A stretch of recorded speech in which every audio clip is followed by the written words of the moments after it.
ناظرین، آج آپ کے سامنے جو مناظر ہیں یہ مصر کے ایک نہایت تاریخی اور حیرت انگیز مقام کے ہیں۔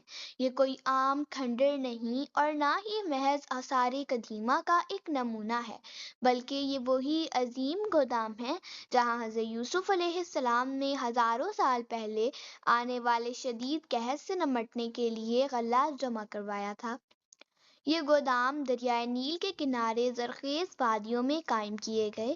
یہ ایک ایسا منصوبہ تھا جو اپنی مضبوطی، پائیداری اور وسعت کے لحاظ سے آج بھی سائنسدانوں اور ماہرین آثار قدیمہ کو حیران کر دیتا ہے۔ ماہرین کے مطابق یہ ڈھانچے آج بھی اپنی اصل ساخت میں موجود ہیں اور ان میں سے بعض گودام ایسے ہیں جو اناج کو صدیوں تک محفوظ رکھنے کی صلاحیت رکھتے ہیں۔ حیرت انگیز بات یہ ہے کہ جدید تحقیق سے معلوم ہوا ہے کہ ان گوداموں کی بنیادیں بے حد مضبوط ہیں۔ ان میں ہوا کی نکاسی کا شاندار نظام موجود ہے اور زمین کے ساتھ ان کا ربط ایسا ہے جو کسی عام انسان کی منصوبہ بندی سے ممکن نہیں لگتا۔ یہ دراصل حکمت، دانائی اور اعلیٰ منصوبہ بندی کی مثال ہے۔ ناظرین، اس ویڈیو میں آپ جان سکیں گے کہ حضرت یوسف علیہ السلام نے اتنے مضبوط گودام کیوں تیار کروائے، انہیں کس مجبوری کا سامنا تھا، اور جب یہ گودام دنیا کے سامنے آئے تو سائنسدان بھی حیرت میں کیوں ڈوب گئے۔ یہ مناظر دیکھ کر آپ کا ایمان پہلے سے بھی زیادہ مضبوط ہو جائے گا۔ یہ وہ مقام ہے جہاں حضرت یوسف علیہ السلام کے دور میں آنے والے شدید قحط کو مد نظر رکھتے ہوئے گندم اور دیگر اناج ذخیرہ کیا گیا۔ دریائے نیل کے قریب ان گوداموں کی تعمیر محض اتفاق نہیں تھی، بلکہ یہ ایک اسٹریٹجک منصوبہ بندی کا حصہ تھا۔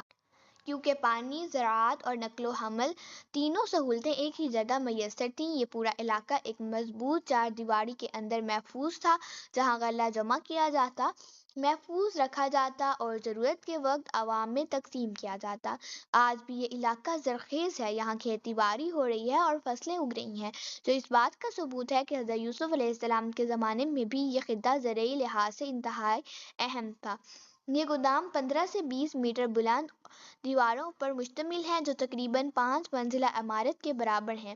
ان دیواروں کی موٹائی 3 سے 4 میٹر تک ہے اور یہ اس انداز سے بنائی گئی ہیں کہ ہزاروں سال گزرنے کے باوجود آج بھی قائم ہیں۔ ان گوداموں میں لاکھوں ٹن اناج محفوظ کیا جا سکتا ہے، وہ بھی کسی غیر جدید مشینری کے۔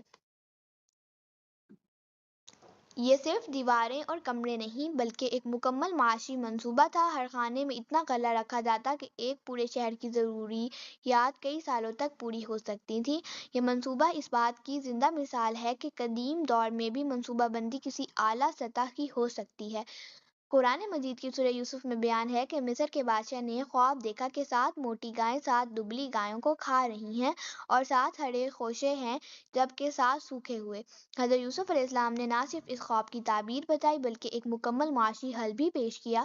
آپ نے فرمایا کہ 7 سال خوب محنت کرو، فصل کاٹو اور اناج کو بالیوں میں ہی محفوظ رکھو، سوائے تھوڑے سے حصے کے جو تم کھاتے ہو۔ یہ محض خواب کی تعبیر نہیں تھی بلکہ long term planning, food security اور بحران سے نمٹنے کا ایک مکمل نظام تھا۔ آج کی جدید زرعی سائنس بھی مانتی ہے کہ بالیوں میں محفوظ کیا گیا اناج نمی اور کیڑوں سے محفوظ رہتا ہے اور زیادہ عرصے خراب نہیں ہوتا۔ یہ وہی بات ہے جو حضرت یوسف علیہ السلام نے ہزاروں سال پہلے بتائی تھی اور یہی ہی حکمت ہے۔ ناظرین، حضرت یوسف علیہ السلام کی زندگی ہمیں صبر، حکمت، معافی اور اللہ پر کامل یقین کا درس دیتی ہے۔ مشکلات چاہے جتنی بھی ہوں، اگر نیت پاک ہو تو اللہ بلندی ضرور عطا کرتا ہے۔ قرآن صرف کہانی نہیں بلکہ تاریخ، سائنس اور مکمل رہنمائی ہے۔ وہ جگہ جہاں حضرت یوسف علیہ السلام نے غلہ جمع کیا آج بھی ہمیں یہ پیغام دیتی ہے کہ اللہ جیسے چاہے علم، حکمت اور اختیار عطا کرتا ہے تاکہ وہ انسانیت کو بچا سکے۔ اللہ تعالیٰ ہمیں حضرت یوسف علیہ السلام جیسا صبر، حکمت اور امانت عطا فرمائے، آمین یا رب العالمین۔